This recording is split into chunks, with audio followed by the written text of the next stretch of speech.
Hi, family. Welcome back to another episode of the Prosecco Queens podcast. I'm your host, Teresa, and today's conversation is one that holds a lot of weight and a lot of heart. Before we begin, I want to gently let you know that today's episode touches on child loss and subjects that may be triggering. So if you're in a tender place or if this topic is close to home, please handle with care and do what you need to do for yourself. My guest today is June Kroholik, an author, advocate, and deeply thoughtful woman whose life took an unimaginable turn in 2012 when her 2-year-old son Caleb passed away. That loss brought Jane to a crossroads. In the midst of her grief, she began writing, first as a way to cope and eventually as a way to connect and help others. In her book, Mama, You Don't Heal, June writes, "Congratulations, Mama. You're a part of a club no one ever asked to be in, and a part of a group of women who are treated like they have the plague. Yes, you are a mama of an angel, a child that left way too soon. The day your child left this world was the day your life stopped making sense." June's journey through grief and loss and the way she's rebuilt from there is one of resilience,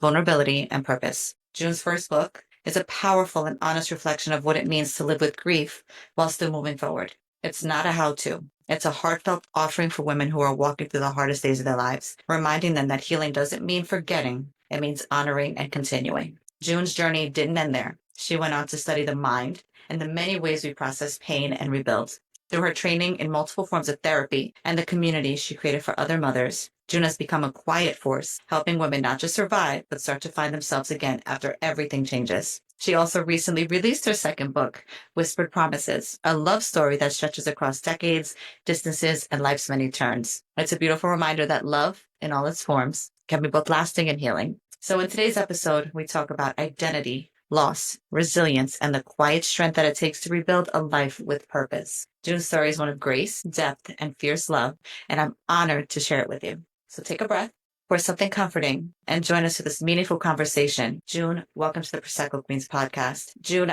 I know I gave your background. If you would like to add any color for the audience, and if you wouldn't mind telling us about your son, Caleb. Yeah, so obviously I was in my late 20s when I had Caleb. Pregnancy was fine, going fine at first. And towards the end, it kind of got a little shaky. And I ended up having a complete placental abruption when I had Caleb. And obviously it wasn't caught, so I had a complete placental abruption. And when you have that placental abruption, your baby's not breathing. So when I had Caleb, they got him. They saved him. Obviously, I had lost like 3.5 pints of blood. I ended up obviously I was fine, and I figured that we lived together. One of the biggest things with it was, I had what society would call a normal child, and when he was born, obviously, because he wasn't breathing, he had severe brain damage. So my child that was going to be society's norm was actually special needs. So it kind of shifts things from there. So he had a lot of different issues. He had cerebral palsy, which is, everybody knows what that is. Yes. And then he had microcephaly and a seizure disorder and cortical blindness. He had like a whole bunch of stuff from that. And the doctors, because he did live, they shipped him to a NICU. And basically they told us that, well, they didn't tell me because I was knocked out, but Right. told my husband at the time and my dad that if he lived through 24 hours, then he would live a while, but one night he would go to sleep and he wouldn't wake up. So They told you that. Yes, they told us that at the hospital. Well, they told them that I was out, and we were at different hospitals. They were actually where they had to ship him. They put him what's called on a cooling blanket. Okay. And basically, a cooling blanket brings the baby's temperatures down to hypothermia levels, and basically, it repairs their brains. It slows down their Yeah, it's like you're like freezing, and basically, it helps repair the brain. And because he was an infant when the brain damage happened, your brain will go around the damages in your brain, if that makes sense. Like It, yeah, it kind yeah. of goes around, it veers around it. So that's a little psychology. Yeah. So anyway, they told us that, and for some reason, I had 10 in my mind. I just figured at 10 because he had so much brain damage. So we just kind of started doing what parents do, learning Living how to life. special Yeah. need parents, with wheelchairs and feeding tubes and everything, and going to his doctor visits every 3 months and everything. The night that the day before, he had all his little doctor visits because he had his eye doctor, his heart doctor, lung Yeah. doctor, and it's just all these doctors. He went down and Shan's in Gainesville, Florida. I love them. Went down there, got a clean bill of health, and came back. And that night he went to sleep. Everything was kind of normal, and we had to take what we call shift work. Because Caleb was the special needs kid that will wake up, one of the special needs kids that will wake up in the middle of the night. So, and then we had to change out add food to his feeding tubes and stuff. And my ex-husband was on duty. That's what we Right, called it, right, duty that right, night, and I woke up to him screaming. I woke up and, I ran downstairs and I'm like, what's going on? And he's like, Caleb's not breathing. And like, I think any parent, like when hearing that, like I couldn't fathom what he was saying to me. I'm like, are you joking? Like, right, and it was just like, are you joking? That's the only thing he could tell me. He said no. I ended up going downstairs and dialed 911 and threw the phone down because where we're from, if you dial 911 and don't answer and it's an open line, they come. oh, okay, And then I went into his room and I took him off of his bed and I started CPR on him. right, And I did CPR on him until obviously the EMS got here and they took him obviously. And I've been in law enforcement for almost 20 years now, and I knew everybody that was out here, and I know the way things are worded when it's not good.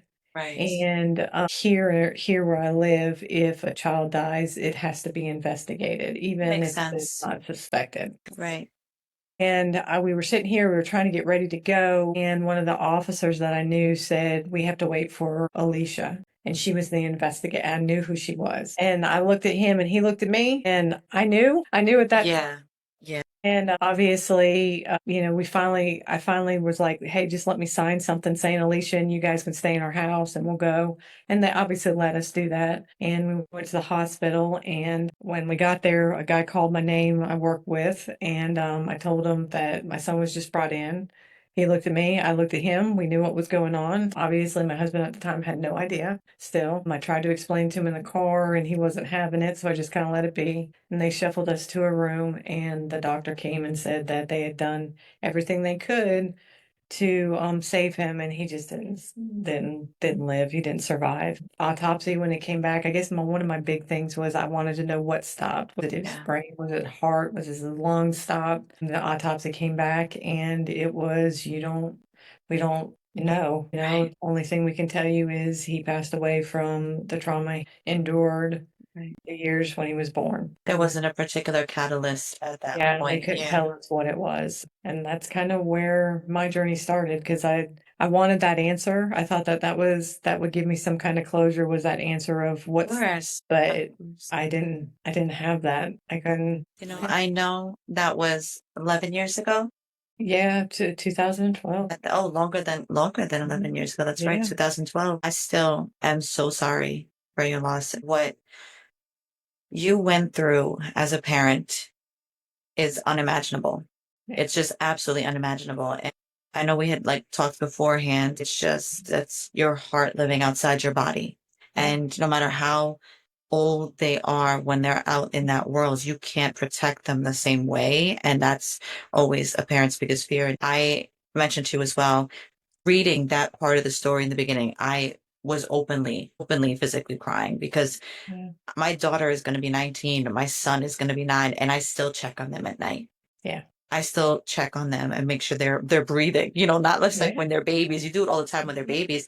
I still do it. Like Oh, I still sit there and make sure, and my daughter has a giant loft bed and I walk up, I walk up just because I can't see, yeah. so I can't imagine that feeling. And for anybody that has gone through that or will go through that, my heart just goes out. It goes out to you. This book, the title of your book, Mama, You Don't Heal, is both powerful and poignant. Before I go into my first kind of question for you about it, I do want to read a passage on page 8. So you say, I think we expect that we are one day going to wake up and just be okay, that there is a healing and we are going to go back to normal, back to the way it once was. I've never been good at sugarcoating anything, so I'm going to be honest. There is no healing from child loss. To even suggest that anyone would frame the term healing with child loss is ludicrous. Newsflash. I have said the obvious. Ladies, we don't heal. We learn to deal with our child loss. So I set out to figure out this healing only to realize I had to figure out that there is no healing. It is instead about learning how to love life and rebuild it around your loss, which I have done and continue to do daily.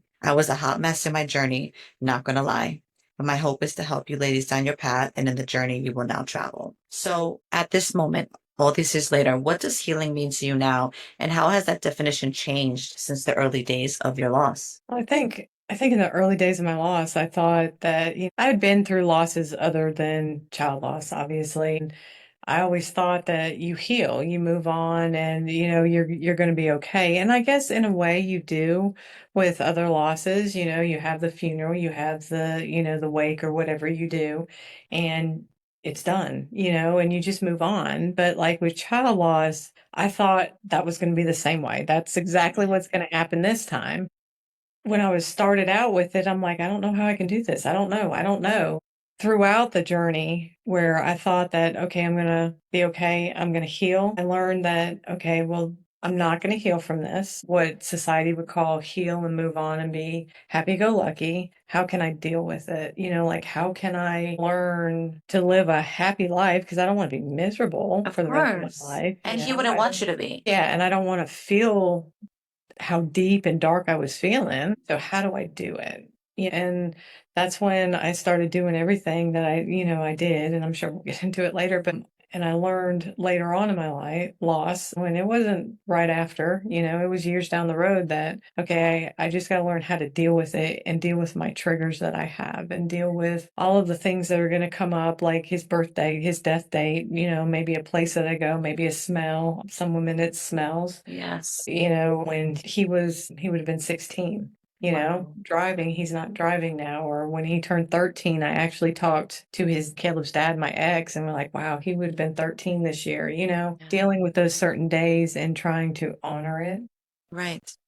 And that's what I learned later on is like, okay, I'll never accept that I'm going to heal from it, but I had to learn how to deal with it. And now going from I thought I was going to heal, now I know that I just need to deal with everything that comes in my path, I guess you can say. So, with that being said, then, was there a specific moment or a turning point that led you to begin writing the book? Like, or did it just emerge slowly over time? I can remember when I was maybe a few months into my loss and just feeling everything I was feeling. I knew I wanted to write a book that soon. I wanted to write a book about it. And I think it was a book about me with times, I guess back then it would have been more of like times with Caleb and just having those memories written down so I never forgot them. But I knew I wanted to write a book back then. And I'm glad I waited. I'm really glad I waited because like I was so angry back then. But, I knew I wanted to write a book way back then. But it would have been different if I would have wrote it way back then.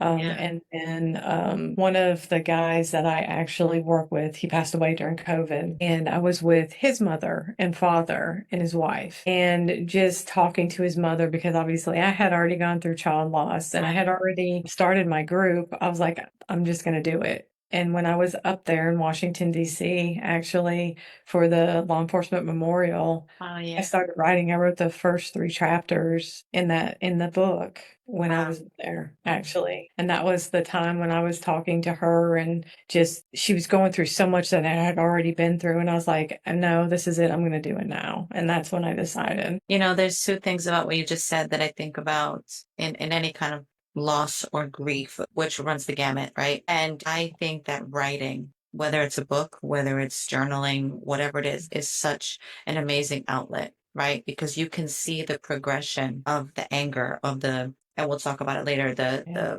the stages of grief and when you're ready. And in your case, as you can see, sometimes it just falls into place. Like you're Hmm. just ready at that point.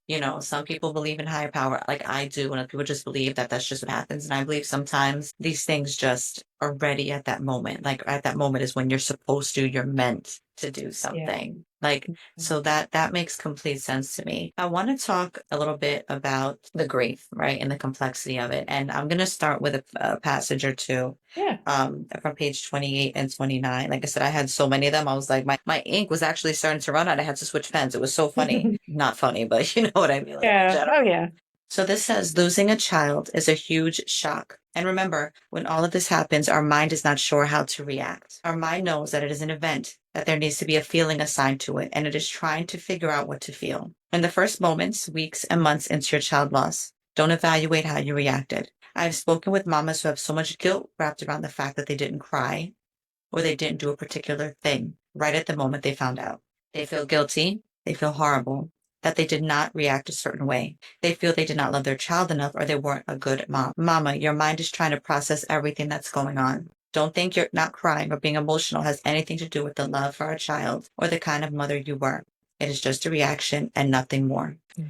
Mama, if I can tell you anything, it is to cry and grieve openly. No one is judging you. No one is thinking anything less of you, and no one is worrying about anything but you. It is okay to release every bit of the tears you have for your child. Don't feel obliged to hide and feel your true emotions alone, because when you do, this is where the loneliness starts. What I found so interesting and so deep about this specifically is I watch a lot of things like SVU, for example, right, which is one of my favorite shows. And you, of course, you're in law enforcement, so you can Yeah. completely relate to this. There's always that feeling of, well, they must have some sort of guilt, like someone who committed a crime, right? Or someone because they didn't have a particular reaction, Yeah. right? We told them their so and so got lost. We told them so and so was not around, or whatever the case may be, or this person died. And did you notice how they didn't cry? They didn't react like a person who, who would be in deep grief, Yeah. but not everybody feels the grief the same way, especially initially. So your book acknowledges the ongoing nature of the grief and the stages of grief, which I just had mentioned, and that it doesn't follow a timeline. So how do you help other mothers sit with the discomfort of that truth while still encouraging them to move forward, especially when they feel like they didn't react appropriately in the beginning? Well, one thing I put in the book is my reaction. I was very stoic because you got to remember I was in law enforcement and I knew everybody and no one had ever seen me get upset or reaction. I've always been very even keel, get it done, and I thought that I had to hide it.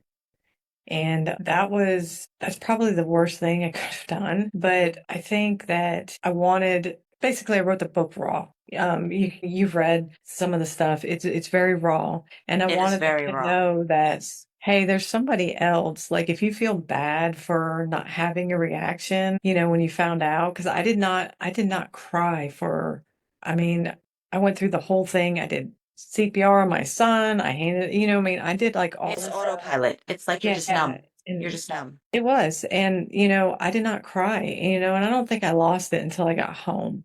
No, I lost it when I saw my parents because they were crying, and, I just wanted people to know that it's not something that, just because you don't react a certain way doesn't mean that you're gonna, you're wrong for doing it, and I wanted to write it raw so they know, okay, she's not sugarcoating it, and I'm okay for the way I reacted. And I think that when we start doing our loss and we start going through our loss, we try to put every bit of guilt that we possibly can. I'm a bad mom because I didn't do this. I'm a bad mom because I didn't do that. And one of the biggest things I tell them is just stop. Just stop. Your slate is clean. You know what I mean? Like you loved your child. You're going to go through this process. Whatever you did, okay, it is what it is. You're being the best mom you could possibly be. You just gotta forgive yourself. If that's what it is, then just forgive yourself and move forward. Because for the most part, like we think we're bad parents, but our children adore us. You know what I Right. mean? But I think the best parents think that they're the worst parents. So I guess that's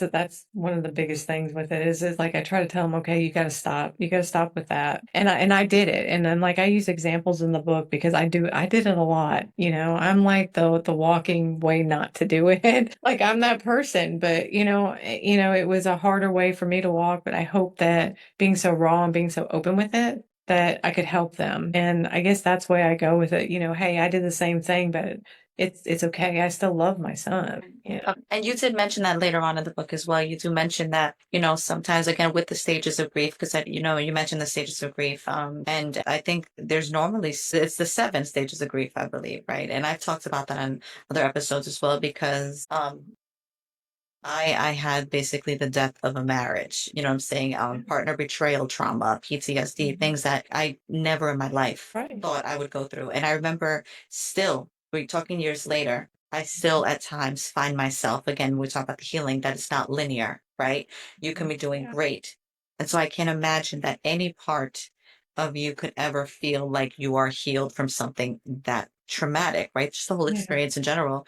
And later in the book, while you're talking about the stages of grief, you also talk about how moms, some moms, and not just moms, of course, parents in general, can say all those things like, I'm a terrible mom. I can't believe this happened. What did I do to my kid? I shouldn't have let them buy the motorcycle. I shouldn't have let them, Yeah. jump on the trampoline, whatever it may have been. Everything in hindsight, you're going to go back and say, it's my fault. It's my fault. When the reality is, you have to let your children grow. You have to let them be who they're supposed to be. And you have to let, hopefully you're able to they're able to make all the right decisions. And then sometimes, unfortunately, nature has another, for whatever reason, unfair as it is. You mentioned something that brought me back to something in my life. Back in September or so, my daughter, she had just started driving about 6 months before. I get a call at 7 o'clock in the morning. She's on her way to school. And I get a call from a number. I don't know what it is. I'm sleeping. I'm at home. And I didn't even hear the phone. And I'm getting a text message. I'm getting called. Like, what is going on from these numbers I don't recognize? And I finally get through to my daughter. She had gotten to a severe accident. One of the things that, and it made me think about it because you talk about the motorcycle just as an example, Yeah. right? These calls you pray that you never have to deal with, right, as a parent. Right. And thank God, I mean, by the grace of God, the car was totaled, but she had just a couple scratches. Thank God for the seatbelt and things like that. And I remember me, just like you had said, I thought about this, that autopilot, that numbness. My only thought was there was no reaction other than I gotta get to her. I gotta know where she is. What is my next move? There was nothing. We're at the hospital. I couldn't even I saw her. She was okay. Even then, I didn't go grab her because I didn't know, there was just so much going on. I'm like, she's okay. She's there. We're here. We leave the ER. A couple hours later, we pull into my parking spot in front of my house, me and her. I look over at her and the floodgates hit. It was that adrenaline Yeah. that finally came down. And I realized my kid could have been gone split second. And I cried for about 3 days. Yeah. I cried for about 3 days. And then we had to go and get the rest of our stuff. The car was towed to a lot. And before they impounded it, we had to go get whatever the stuff she had in there. And I go with her. And this car is the first time we've seen it up close. Even her, she was very viscerally, didn't understand how she was okay. Yeah. And I just, again, I'm in mom mode. Let's just get the stuff. It's raining outside. Let's get whatever stuff. And I'm in the car with glass everywhere. And I'm just trying to get her little pictures, little teenager's car, Yeah. her little Yeah. her little things. And I get her home. And we get home and my ex-husband comes to the house and I'm telling him about it. All of a sudden in my head, I'm now picturing the car. And there was a picture of her and her friend. Those little pictures from those machines, you'd have the four pictures in a Yeah. row. Oh, yeah. And it had been under the driver's seat. It had been pinned. And and I grabbed that and I'm getting a flashback and I'm thinking about that. And I start to bawl. And he's like, what's wrong? I said, I just realized there are parents that have to do that and they don't get to come home with their kid. Yeah. So the idea that we're supposed to have some kind of reaction right away Yeah. is really sometimes a hard one to sit with because whatever the outcome may be, there's always that autopilot, that numbness you feel that at some point for some people is going to hit you in a way you may not realize. And I had to force her. She didn't want to get help for it. I was like, you need to accept this. You need to work through it. There's going to be a lot of feelings of guilt and all kinds of other stuff too. And eventually she had a full-on anxiety attack months later. There was a lot of stuff that happened. So I tell that story purposefully because I really emphasize what you say that whether parents or anything else, sometimes there's no right way to do anything in those moments. And you don't know how you're going to react in those moments. And God bless you for getting through that. I know we were just talking about healing and not being linear. And you mentioned that healing doesn't mean forgetting. Yeah. How can mothers honor their children's memories? I know you talk about you wanted to make their own legacy, right? So how can you honor your child's memory while still making room for the joy and purpose and growth in your own life? Yeah. It's kind of complex, but I'll go through it I'll try to go through it fast, but I guess I got to the point in my journey where I knew I didn't want him to be forgotten, but I didn't know how to do it. And I guess the way that I started to look at it as I was going through it more is he dies the day that he died unless I do something to keep his memory alive. And that's where I Yeah. say that you have to keep their legacy alive because us as mothers and, a father or who else, we're the only ones that are going to keep their memory alive. We're the ones that know the best stories, Yeah. we're the ones that know everything about them. And I guess that's where that comes from. You have to create a legacy because I don't want to say that the day, March 20th, of 2012 is the day that he died and that's it. No more. Right. And I didn't want to live like that. And I don't think I could have lived like that, putting him in a box and just pushing him away, So the way that I did it was like for a while, I would always go to the grave on his birthday and his death day. And well, I didn't go those days. It was usually around those days because I didn't want to go that day. It's just sad. But, I'd bring a balloon or whatever. And then, as time went on, obviously I got to be able to where I was able to talk to him. And then, people, I know so many people that know Caleb, but never met him a day in his life now. And a lot of people that I was friends with that knew Caleb, I'm not with anymore, And you meet new people and, it goes in and out. You know how friendships go as Of we get course. older. But, you know, I keep his memory alive by talking about him. Obviously by the book, there's thousands of women that have bought that book that know my son now. Obviously, you know my son now Yes. from how I Yes. explained him. And I wanted to do it that way. And I wanted to share my story to help other women. And that's how I honor him. But there's so many different ways. There's a lady, and I can't think of her name. She does a butterfly release every year. So everybody pays like, whatever it is, and they do it a certain day and they release a butterfly and save the child's name. Or, there's people that do fundraisers. They do Right. fundraisers. There's people I've seen that that they have all kinds tattoos, of. you get tattoos. Yep. There's just, and I actually have one on my leg of I just got it changed, but it's a like a pocket watch looking, and it has his time of death. And people do stuff like that. Right. That there's just so many things you can do out there. Light a candle, set a place setting for them during the holidays. I guess like the big thing for me is instead of remembering the death date, which we always remember the last memory you have of a person. Of If you course. think about it, Of and the last course. memory you have of that person is the death. Yeah. So instead of that, I always tell people to remember the funny times, the good times. Like we took Caleb to the Bahamas, a special needs child to the Bahamas, and Caleb, he went and did this and he played in the pool. I say he played in the pool, but I like to remember those times, the Yeah. time he stood up when they said he couldn't have stood. And that's what I try to tell them to do too, is like honor them by the good times and maybe the funny times if you had a child that was older and not that death date, because our mind's going to tell us when we go, Caleb, we're going to think of the last time. You got to kind of train your mind not to think about the last time. Remember the good Right. times and not the death. Because obviously that's final if you remember the Yeah. death. In any Yeah. direction that's traumatic, right? Like you don't want to have that traumatic memory and Yeah. of those moments and the what ifs and all those, because then I think that's harder to move from and to It, do better from when all you think about is the worst day of your life, right? I yeah. think that. That will always be the worst day of my life. And I can't imagine, and I definitely couldn't imagine it wouldn't be. I know we talked about before, and I want to preface this by saying to the audience, because I know there's always people that have something to say. We are not comparing what I'm about to say to the loss of a 2-year-old, a 9-year-old, God forbid, a 16-year-old, a 35-year-old, right? But when you lose a child at any stage, there's always, because you have that hope. And I mentioned to you earlier, before my son, I had lost a pregnancy. And I remember at that time, I was only in my early 30s, and I remember at that time surprised at how much I hurt from it. Yeah.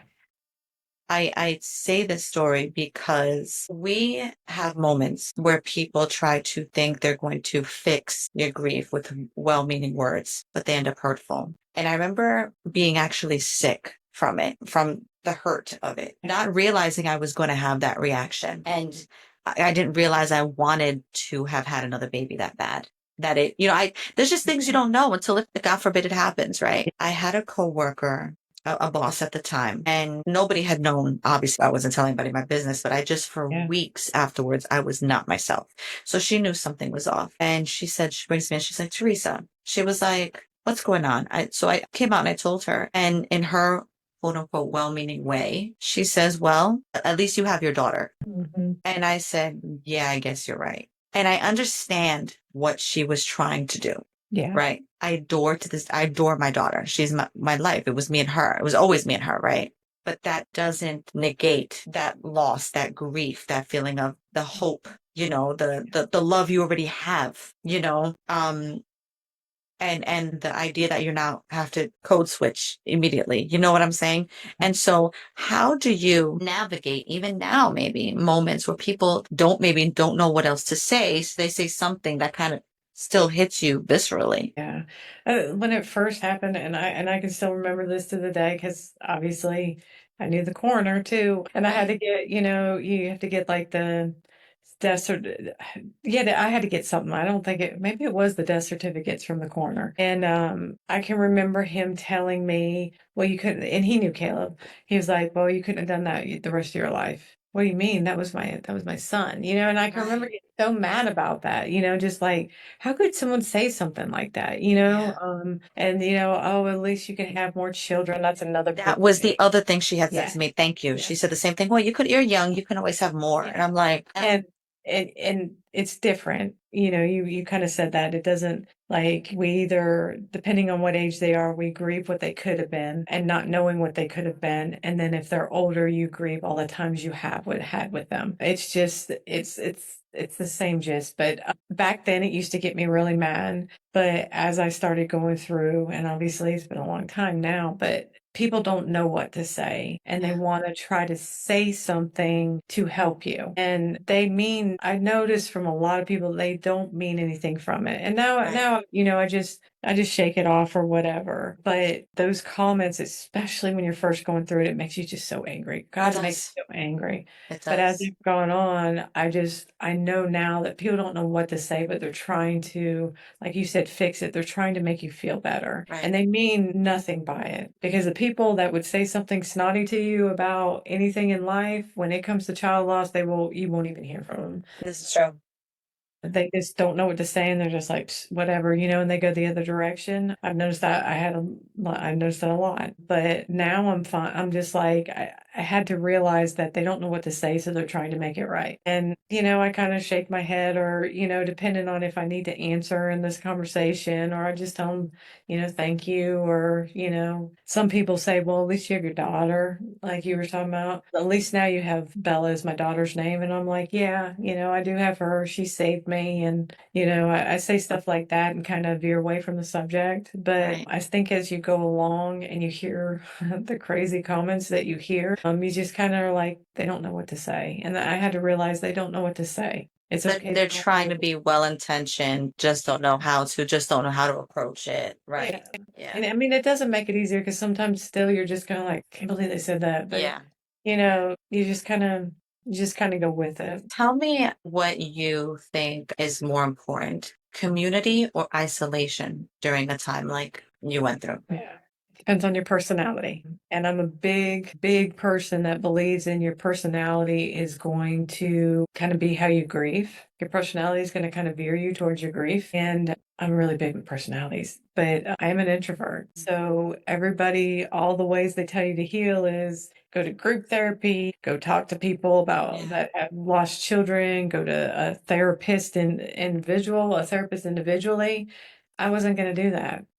So that's why I did all the therapy myself. I read all about it all by myself in my Yeah. lonely, but that's how I grieved. I didn't want to be around anybody. My ex-husband, he wanted the community. He wanted the Right. Yeah. togetherness. So we grieve totally different. So I think it depends on the person and it depends on your personality too. For me, I internalize it and I have to analyze it and I have to really sit back and think about it. Where other people want that group. That's how they're extroverts. That's how they strive. That's how they thrive in life is by help from others. So I really believe it depends on your personality. But for me, I wasn't having it. I was Yeah.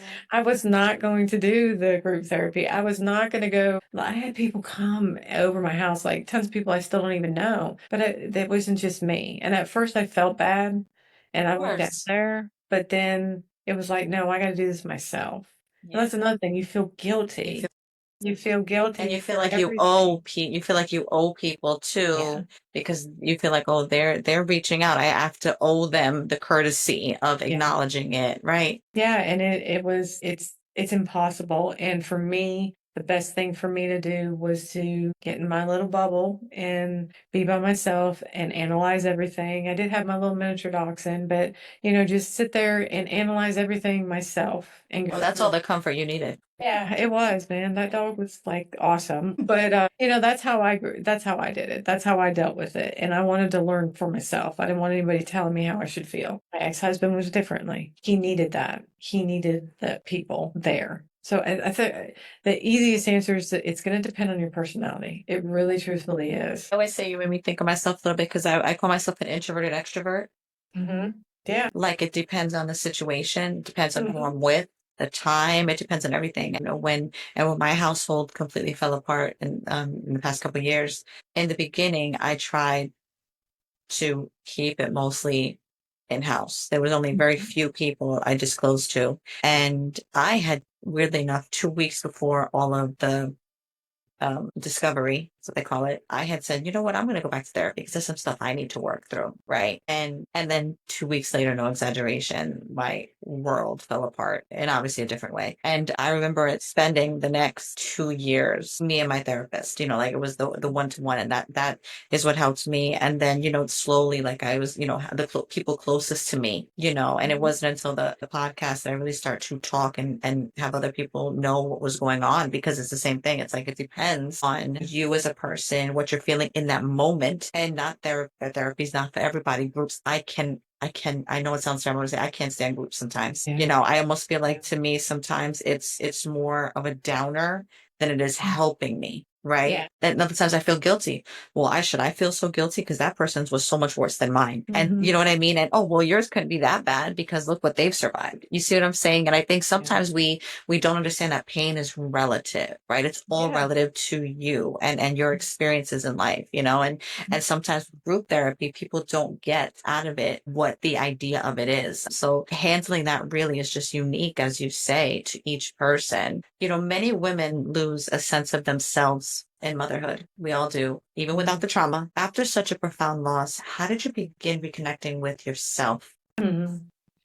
Oh, that's also very complicated. Obviously, I had my loss and my grief that I was going through. Okay. Well, also when I was going through my loss, my grief, I was in a very, very dark place. And I mentioned it in my book. I never came out and said I wanted to kill myself, but if something happened, and obviously I'm in law enforcement now, if something happened, that would be okay. Yeah, And I I did a understand lot of completely. stuff that I shouldn't have done. I could have got someone really, really hurt or myself hurt. But when I was in that dark place, I'm trying to deal with my grief. But then all those little black, dark demons that I had, didn't like the person I was. I shouldn't have acted like that. I should be a better person at this. I should be more, wanting to do more in my life. And I was fighting all that darkness too at the same time, and you would think that it's just your grief you're dealing with, but you're dealing with all the stuff in your past that you're not proud of. And not that I was like a horrible person or anything, but First like time.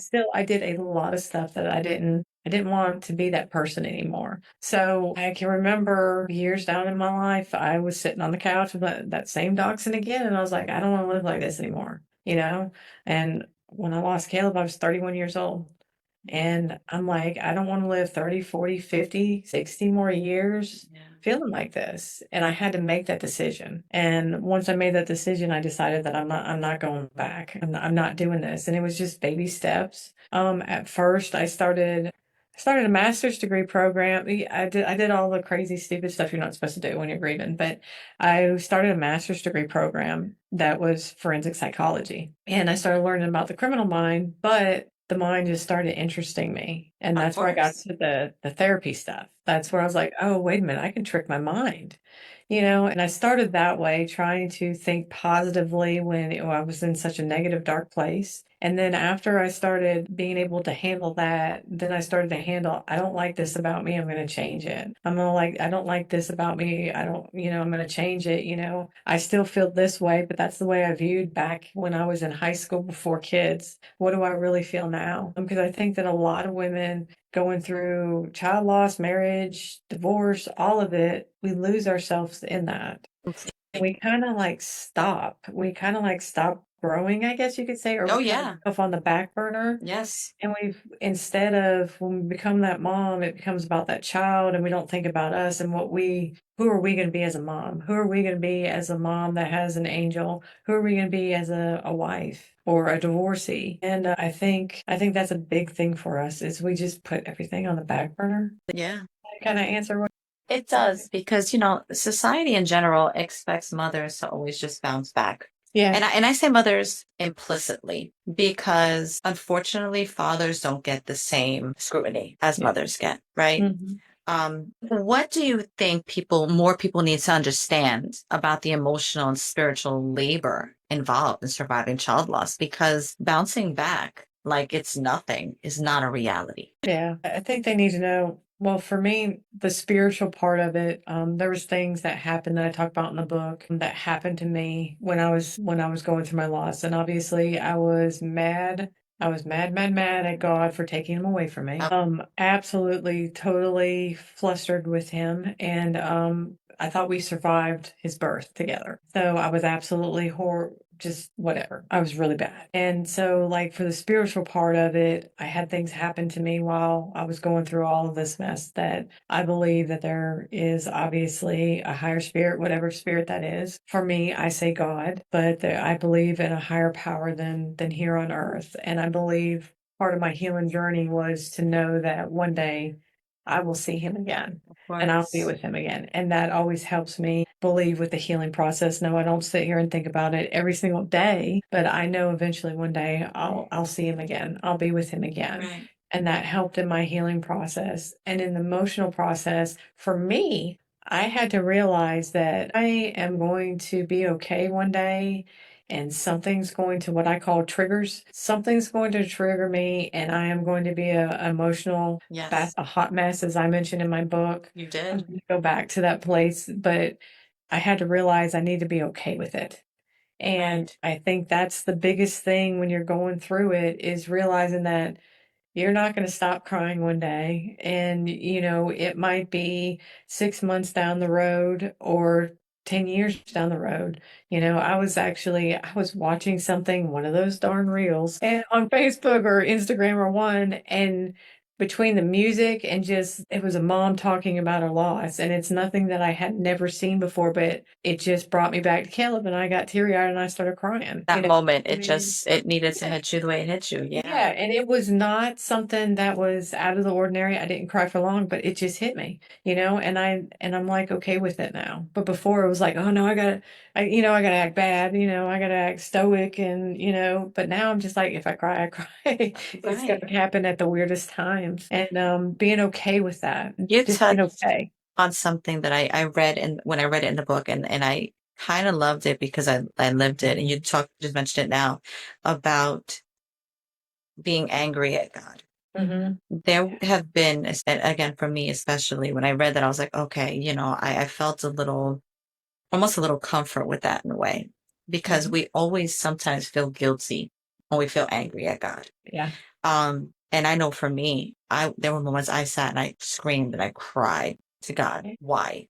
Right? Yeah. Like, what is the point of this? What is the Mhm. reason for this? I don't want to have to, why? Just why? And Yeah. screaming and crying. And that's a relationship, right? So it's like he or she or spirit or source, whatever, it can handle it. That's the point, right? To get you back to your grounding that you need.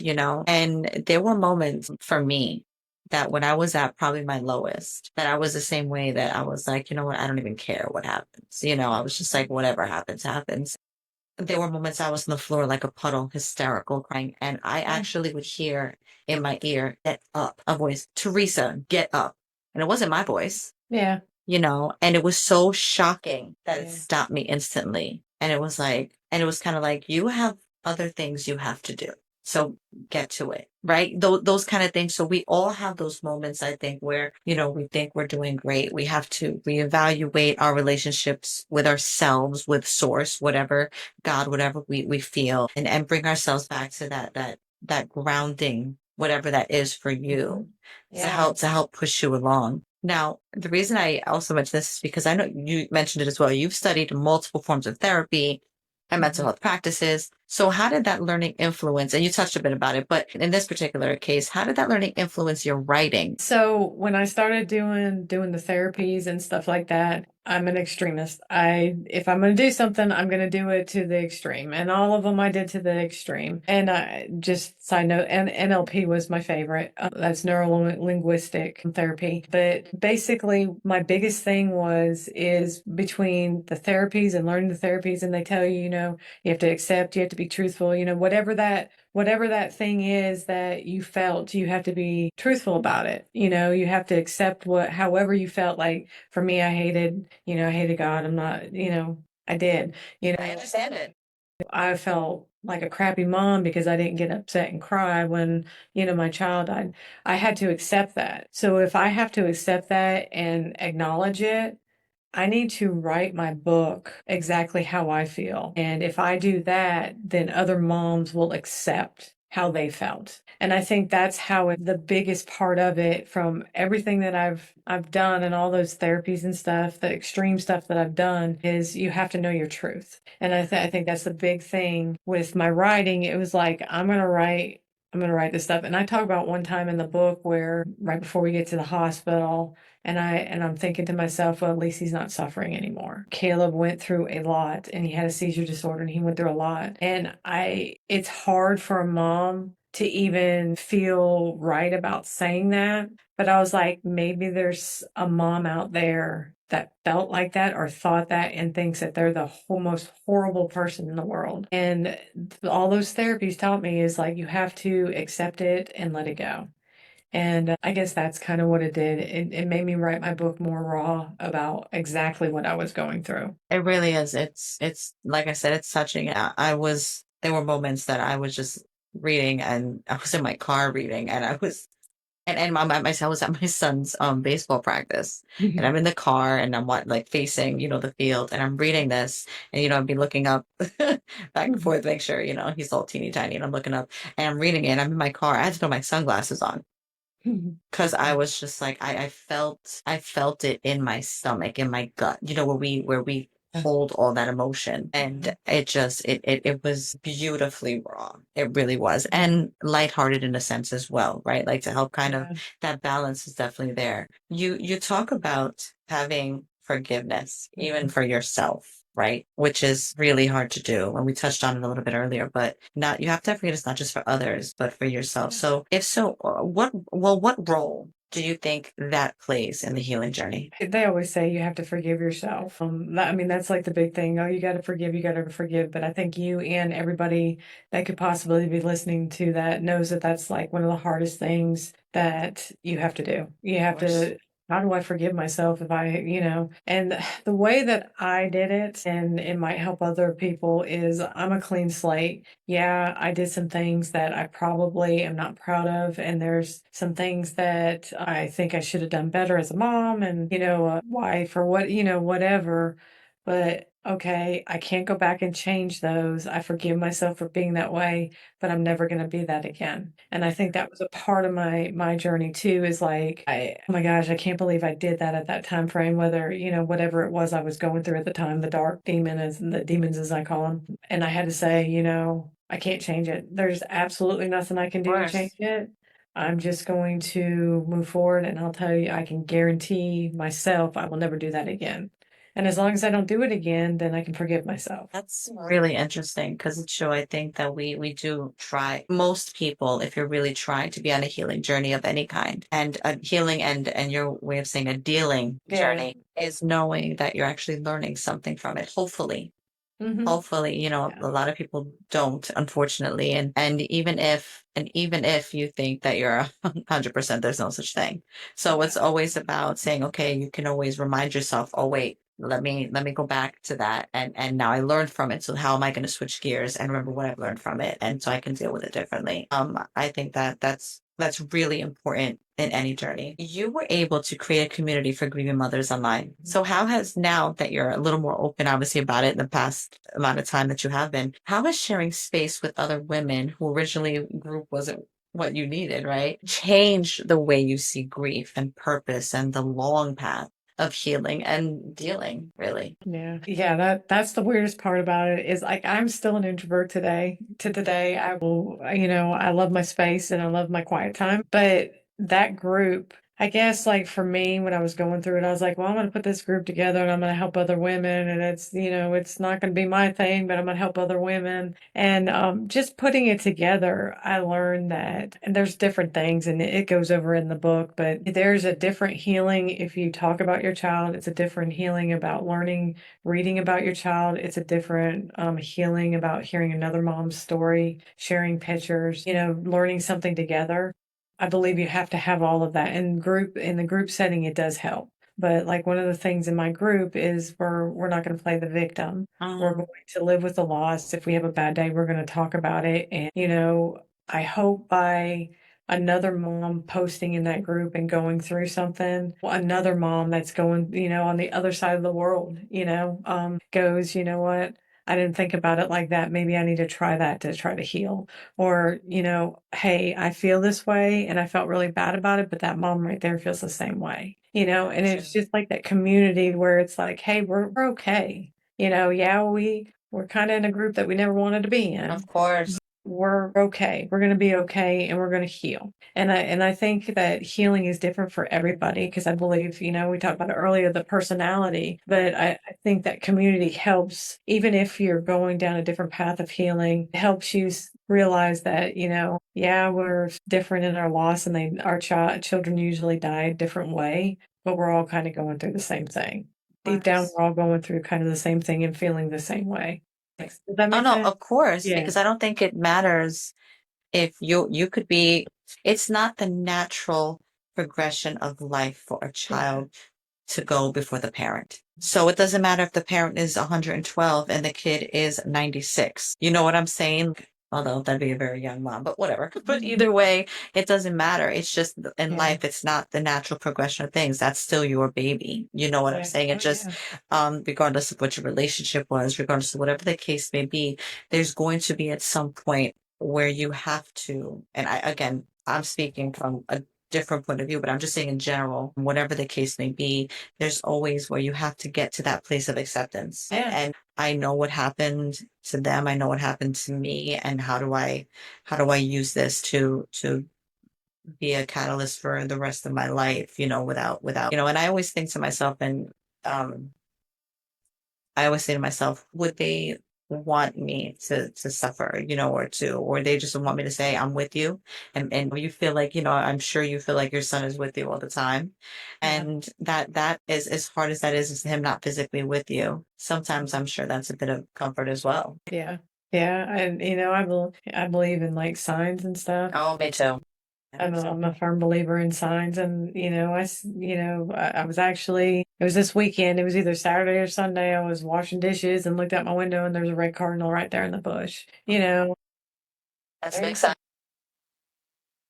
dragonflies right now are all over the place. I think those are signs. They're out there. I think he's with me all the time, but it's not something that I think about all the time. But when I see something like that, I'm like, When he wants you to know, yeah, that's when he lets you see that.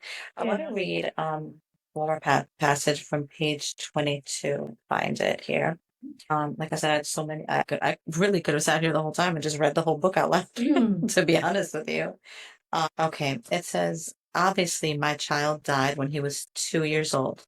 And for some of you, your child lived to be an adult and had babies of their own. It's not about what stage our children were at in life or how they passed. We are all one. We might not understand each other's story, but we do understand the pain. With each of us who go through the loss of a child, we understand what worked for us may work for others and others who are dealing with loss. What do you hope a mother who is in the early raw stages of loss feels when she reads your book? The first and the biggest thing is like I hope they feel that they're not alone. I mean I knew people that had lost children, but I didn't like get it. And then when I lost Caleb, I thought I was the only person that's ever lost a child. Of course.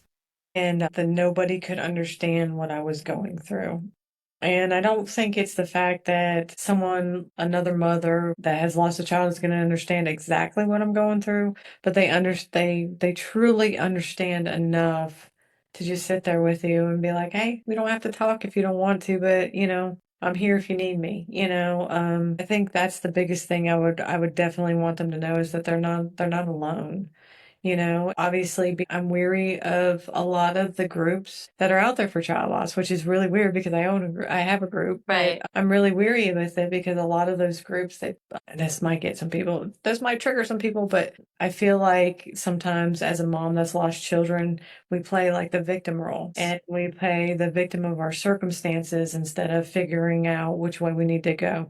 And I'm real brave saying that right now, but I was the victim when I first started, so I've been there. But, we play the victim of our circumstances and it's hard to get out of that space. And if you don't get out of that space, you're going to be in that dark spot. And I hope that they understand that, hey, there are people out there that can help me. Maybe just need to find the right group, the right people. You would be surprised how someone that has never gone through child loss before can be there for you just as much as someone that's not been through child loss. Right. And that's another, like the book, when I wrote the book, that it was written for moms, obviously, definitely for moms. But if someone else picked up that book, it would kind of give you a sense of what the mom might be going through. Yes. Yes. Different kind of loss, but maybe what she's feeling, and maybe you can help them. But yeah, I guess that's the biggest thing is I wanted them to know that they're not alone and that there's millions of us out here, millions of us out here. It's so unfortunate, but I do like how you said, like, and you're right, it may trigger some people, but not to play the victim. I say long game, right? Mhm. Everybody, all of us, no matter what the loss is, all human nature will play Mhm. the victim, right? Like it doesn't matter what it is, sickness, death, loss of a marriage, divorce, I mean, loss of a job, Yeah. whatever it is, right? Like, whatever it is, we play that victim game. And again, I think that's just human nature to do that, but you're right. I think after a certain amount of time sitting in that, you're not going to grow, right? Mhm. You're just not going to grow. Now, June, I want to switch gears a little bit Mhm. because what's powerful about your story is how you hold space for truth and imagination, grief and love, pain and possibility. So Mhm. after sharing so openly and vulnerably in Mama, You Don't Heal, you then turn to fiction with Whispered Promises. And this is a story that carries its own emotional weight, but in a completely different way. Mhm. So if you don't mind, let's talk about that journey a little bit, what it meant for you to shift from memoir to fiction and what Whisper Promises allowed you to explore. I know you had some other life altering events after as well that helped be a catalyst for this as well. So with this second book, Whisper Promises, again, being a very different story, it's a love story that spans decades and life's many different turns. So what inspired this story and how did it come to life after everything you've been through? Okay. So, I obviously wrote my book, Mama, You Don't Heal, and it was out for 5 months. And I mean, it was doing good. I was doing all kinds of podcasts and everything was great. My husband at the time asked for a divorce after 10 years.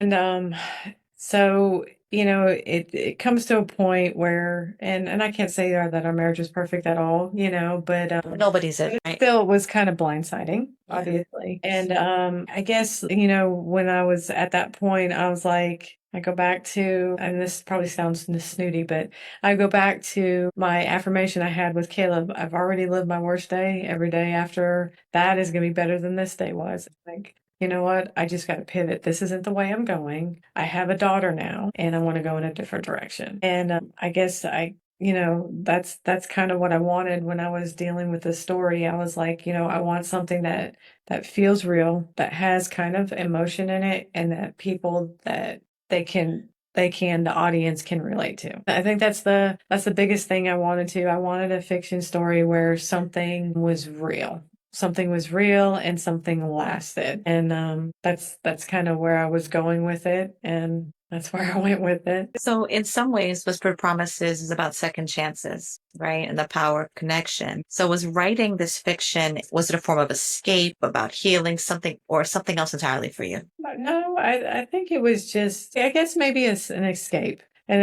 from like society now and the situationships and the, hookups, and Yeah, the single culture is yeah, ugly. it's ugly right now. It's It's really, ugly right now. I fear for my daughter. I'm sure you feel for yours because she's of age. Mine, I have a few Yeah. more years. But it was. I just wanted to something different. So it was like an escape because I believe in love.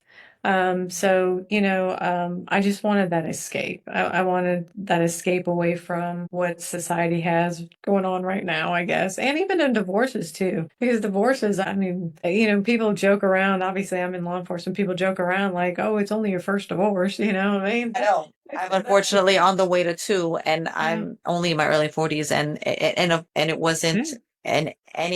it wasn't in any trajectory of mine. You just can't control other people, and you can't control their actions. In this book, the characters maintain a relationship through emails, letters, and small reunions over the years. So, do you believe that love can survive across time and space? Yeah, I absolutely believe that. And I believe that there's a person for everybody. The male in the book is in the military. I come from a military town. And then the woman in the book is in law enforcement. And so I wanted to do kind of the distance. And back in the 90s, it was you're writing letters. You're not getting on the cell phone and saying, "Hey, Right. what's up?" You're not Skyping. You're not doing like all this It was stuff. the 24 Yeah, you weren't doing that back then. and no instant gratification. Because Yeah, that we've really gotten used to. yeah, we've gotten Yeah. used to it. So I wanted something set kind of back at that time. But yeah, and I wanted something to feel real because I believe that if love was meant to be, they'll always come back to you. They'll always find you. And I don't know if there's one special person for everybody, but I believe that you're going to know when that person comes. Did writing Whispered Promises help you explore the concept of love from a new lens, especially after loss and Yeah. heartbreak and any other major life changes? Oh yeah. Yeah. I mean, it made me go back to realizing what love should be and what it shouldn't be. And I think for me moving forward, it also made me do, I told you earlier, I analyze everything. It made me analyze myself and what I really wanted and what I should, I don't know how to explain it, but maybe should have done earlier. What I should have paid attention to more, I guess you could say. And what I'm going to and not going to deal with in love anymore. Amen. That's where you Yeah. learn, right? That's exactly how you learn. You keep learning from your past. It's Yeah. just you hope that you don't make those same mistakes or you see it before those same mistakes were made. Mhm. Yes. Yeah. So, June, we're basically at the end of our interview, but I have some more questions for you. If you could sit with yourself from the day after your loss, what would you say to her now, having come this far? You're not alone. I mean, that's still my biggest thing is you're not alone, and do it the way you want to do it. Grieve the way you want to do it. You don't have to be stoic. You don't have to hide your emotions. Just let it flow because that's one of the biggest things that if I would have started from the start and showing my emotions, well, maybe not even showing, but letting my emotions come, um, instead of just packing them away. That would have helped me out so much more. And then just to tell myself, you're going to make it. It's a long road, but you're going to make it. No expectations. Yeah. Yeah, No exactly. expectations, just one day at a time. Yeah, just do. I mean, if you do something that's crazy, do something that's crazy. If you're going to cry or if you're standing in line and start crying, hey, it is what it is. Right, I exactly. mean, people that don't even know you think you're crazy. I mean, Right, what's it matter, And just don't care. Don't care. like that. For women listening today who Mhm. are struggling with any kind of loss or a disconnection from their purpose, what's one gentle first step you'd encourage them to take? Yeah, so basically I would tell them is to sit in their space, in their silence, and I would definitely tell them to decide that day, whatever day that is. Once you start thinking about it, decide that day that you don't want to be in the place that you're in. And once you decide that, don't ever turn back. Don't ever go back to the way you feel that day. You might not have like the best plan of action. You might not know where you want to go. You might not know what your goal is, but each day sit with it and just take one step forward. Or I say baby steps a lot. Take that one baby step forward and just never go back to the day before. And you actually mentioned journaling earlier, and I tell people to do it all the time, is the days that you think you're going backwards, go back and read that journal 2 months ago and see where you're at. And then you'll realize that you're way ahead That's of a where, wonderful tool. I love that. yeah, It's completely true. When you see that progression, yeah, you go, wow, who was that person? yeah. I can't believe that I've come this far. Yes, Yeah. exactly. And I lied. I said I had two more questions. Actually, I have one more.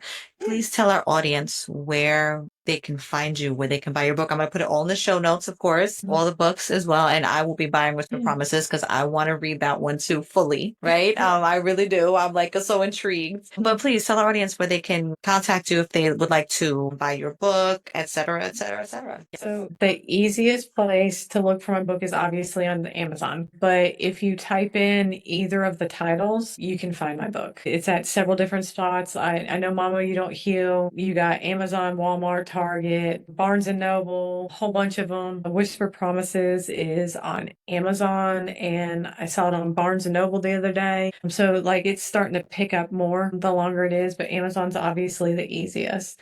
If you want to find my group for child loss, it's a private group. It's only for women who have lost children. There's about 1,700 people in there right now, all women. And it's on Facebook, and it's at Women Surviving Child Loss. And it's a private group. You have to answer some questions. I just want to make sure that you've actually lost a child in a group, and that you're female. And then that's my private group. And then I have TikTok, Instagram, Facebook. If you search my name or the Serenity Dreamer, that's my business page on Facebook. And then author June Krolik, you can find me. But sometimes it's easier by, searching the Serenity Dreamer. But yeah, and if you want to message me, obviously my email is hello@authorjunekrolik.com. But my last name is kind of weird. It's kind of long and stuff. So if you message me on TikTok, Instagram, or Facebook, I will message you back on there too, because I do that too. And that's basically how you can get a hold of me. No, that's awesome. And again, like I said, I'm gonna put all that in the show notes, everything. It'll be a listing in case for anybody who would like Yeah. to get more information or